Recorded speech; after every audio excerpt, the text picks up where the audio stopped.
સૌરાષ્ટ્ર પટેલ સેવા સમાજ આયોજિત 66મા સમૂહલગ્ન મહોત્સવમાં 60 યુગલોએ પ્રભુતામાં પગલાં પાડ્યા।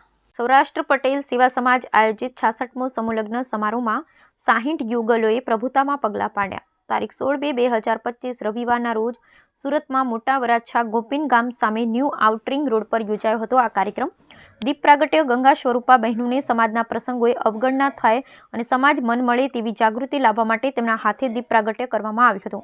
સમૂહ લગ્નમાં તમામ ખર્ચના દાતા શ્રી રમેશભાઈ વી ગજેરા, ભક્તિ ડેવલપર્સ જામકંડોરણા, સમૂહ લગ્નમાં અધ્યક્ષ સ્થાને લાલજીભાઈ ટી પટેલ તેમજ સમારોહના ખાસ અતિથિ વિશેષ તરીકે જયેશભાઈ રાદડિયા, પૂર્વ મંત્રી તેમજ સમાજના મોભી, રાજ્યસભાના સાંસદ ગોવિંદભાઈ ધોળકિયા, શિક્ષણ મંત્રી પ્રફુલભાઈ પાનસેરિયા, મેયર શ્રી દક્ષેશભાઈ માવાણી, વિરોધ પક્ષના નેતા પાયલબેન સાકરિયા, મુકેશભાઈ પટેલ તેમજ ધારાસભ્ય હાજર રહ્યા હતા। ગોવિંદભાઈ ધોળકિયાએ યુવાનોને વ્યસન મુક્ત રહેવા માટે અપીલ કરી હતી તેમજ જયેશ રાદડિયાએ સમાજમાં ખોટા બિનજરૂરી ખર્ચ ઓછા કરી બચત કરવી જોઈએ। પટેલ સમાજના પ્રમુખ શ્રી કાનજીભાઈ ભાલાળાએ જણાવ્યું કે 1983 થી સુરતમાં 3 સમૂહ લગ્નની શરૂઆત થઈ। આજે 2025 સુધીમાં 5404 નવયુગલો લગ્નથી જોડાય અને મોટું વડવૃક્ષ બન્યું હતું। સમૂહ લગ્ન આ સાથે રક્તદાન પણ કરવામાં આવ્યું, 83 યુનિટ થયું હતું તેમજ 60 જેટલી કન્યાઓએ પતિની મુસાફરી દરમિયાન સુરક્ષિત રહે તે માટે હેલ્મેટ આપી સન્માનિત કરવામાં આવ્યા હતા।